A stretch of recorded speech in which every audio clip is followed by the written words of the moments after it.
पूर्वी लद्दाख में सेनाओं के बीच तनाव को लेकर भारत और चीन के मिलिट्री कमांडर्स में शनिवार सुबह बातचीत होनी है।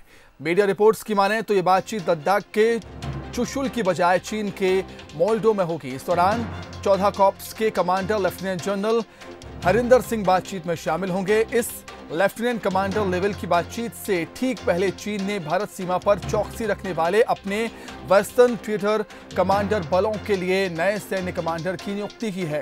सूत्रों के मुताबिक भारत चीन के सामने पैंगोंग त्सो, गलवान घाटी, डेमचोक में दोनों सेनाओं के बीच तनाव को कम करने के लिए प्रस्ताव पेश करेगा।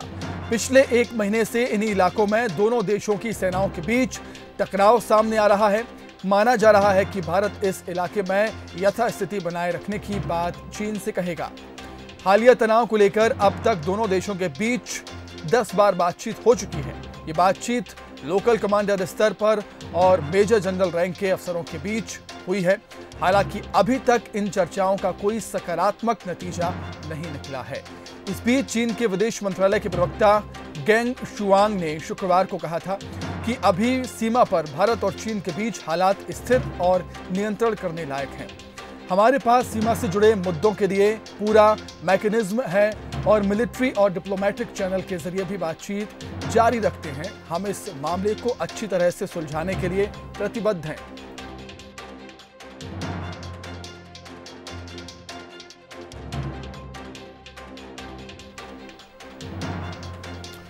तो इस मामले पर चर्चा के लिए हम सीधे बातचीत करेंगे विदेश मामलों के जानकार ब्रह्मदीप अलूने जी से। ब्रह्मदीप जी, आपका बहुत स्वागत करता हूं सर बंसल न्यूज पर। नमस्कार। नमस्कार ब्रह्मदीप जी, एक बार फिर बातचीत होनी है कमांडर्स के बीच, क्या कहेंगे आप? हालांकि पिछली बातचीतों का नतीजा सकारात्मक नहीं निकला है, लेकिन अच्छी बात है, फिर से मसलों को सुलझाने के लिए बातचीत हो रही है। और जो कमांडर्स बदले गए हैं चीन की तरफ से, उस पर भी आपसे रिएक्शन चाहूंगा। देखिए सुब्रत जी, ये बहुत दिलचस्प चीज है। दिलचस्प इसलिए भी है कि ये बातचीत जो है ये इस बार अपने परवान तक जरूर चढ़ेगी इसलिए क्योंकि बीच में जब ट्रंप ने कहा कि मैं भारत और चीन के बीच मध्यस्थता करने को तैयार हूं, उसके बाद सीधे रूस का बयान आया कि जो भारत और चीन है, दो महान सभ्यताएं हैं दुनिया की, और दोनों के बीच विवाद नहीं होना चाहिए। तो जब रूस का बयान आया, और चूंकि रूस भारत का मित्र है और चीन पर दबाव रूस डालता रहा है, इसलिए ये जो मूव हुआ है, इस बार जो कमांडर स्तर की बातचीत हो रही है, यह इसके सफल होने की पूरी संभावना है, क्योंकि इसमें रूस शामिल हो गया है। जी ब्रह्मदीप जी, जी कहिए। जी दूसरी बात यह है कि हाँ, इसमें यह जरूर है कि जो झिंजियांग प्रांत है, सिंजियांग प्रांत जिसको कहा जाता है, वो हमारी लद्दाख से सीमा से लगता हुआ है। इस बार वहाँ के जो सैन्य कमांडर है वो शामिल हो रहे हैं इस बातचीत में।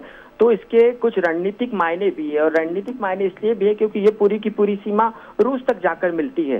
तो इसलिए इस बार जो कमांडर बदले गए वो न केवल रणनीतिक तौर पर महत्वपूर्ण है, लेकिन महत्वपूर्ण ये भी है कि चूंकि इस इलाके में अमेरिका का किसी भी प्रकार का दबाव नहीं हो, प्रभाव कायम नहीं हो, इसको लेके रूस सतर्क है, और इसलिए इस बातचीत के सफल होने की भरपूर संभावना है। ब्रह्मदीप जी, आपका बहुत शुक्रिया हमसे जुड़ने के लिए, तमाम बातचीत के लिए। तो ये थे विदेश मामलों के जानकार ब्रह्मदीप जी, जो बता रहे हैं कि इस बार जो बातचीत होगी उसका नतीजा जरूर निकलकर सामने आ गया, ऐसी उम्मीद वो भी लगाए बैठे हैं। और कुछ संकेत ऐसे मिल रहे हैं, क्योंकि उनका कहना है कि इस बार बातचीत में रूस भी शामिल हुआ है।